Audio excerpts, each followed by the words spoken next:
kelajakda, yaqin kelajakda dunyo bo'yicha yaqin yillarda yo'q bo'lib ketadigan, ya'ni yo'q bo'lib emas, qisqartirib ketiladigan soha bu politsiya xodimlari yoki YPX, yo'l patrul xizmat xodimlari bo'ladi. Bunga asos qilib shuni aytishim mumkinki, butun dunyoda robotlar texnologiyasidan foydalanish amaliyoti yuqorilab bormoqda va robot politsiya xizmatlari takomillashib bormoqda.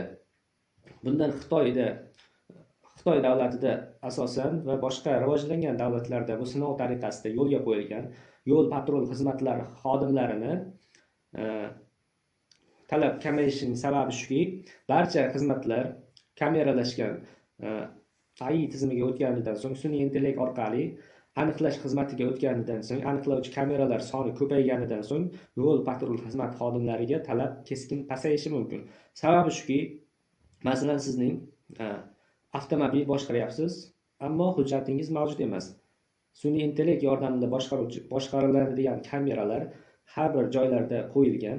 O'sha kameralar sizning shaxsingizni aniqlaydi va sizning haydovchilik guvohnomasiga egasiz yoki ega emasligingizni avtomatik ravishda sun'iy intellekt orqali aniqlaydi. Va agarda siz haydovchilik guvohnomasiga ega bo'lmasdan haydovchilik qilayotgan bo'lsangiz, ushbu kameralar sizni aniqlaydi va sizga jarimalar yoki jazo choralari ko'riladi. Bu birinchi sababi. Ikkinchi sababi, qoidabuzarliklar ham avtomatik ravishda aniqlaydi. Hech qanaqa inson omilisiz aniqlash rivojlanib bormoqda.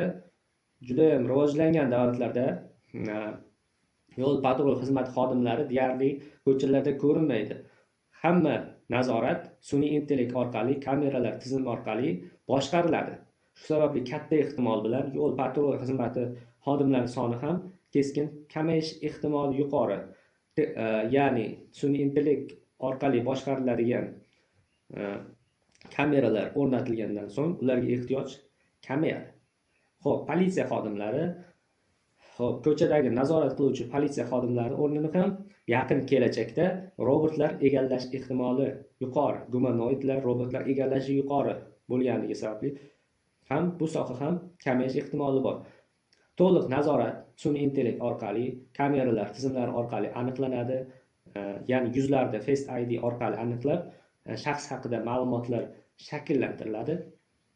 Ammo shakllantirilgandan keyin yana nazoratchi robotlar ham faoliyat yuritishi mumkin. Ko'chalarda nazoratchi robotlar, qoidabuzarliklarni aniqlovchi robotlar va kameralar faoliyati yo'lga qo'yilishi ehtimoli yuqori. Shu sababli yaqin kelajakda ko'chalarda yuruvchi politsiya xodimlarini ham ko'rmaslik ehtimoli yuqori. Bunga asos qilib navbatdagi videoni ko'rsatishim mumkin.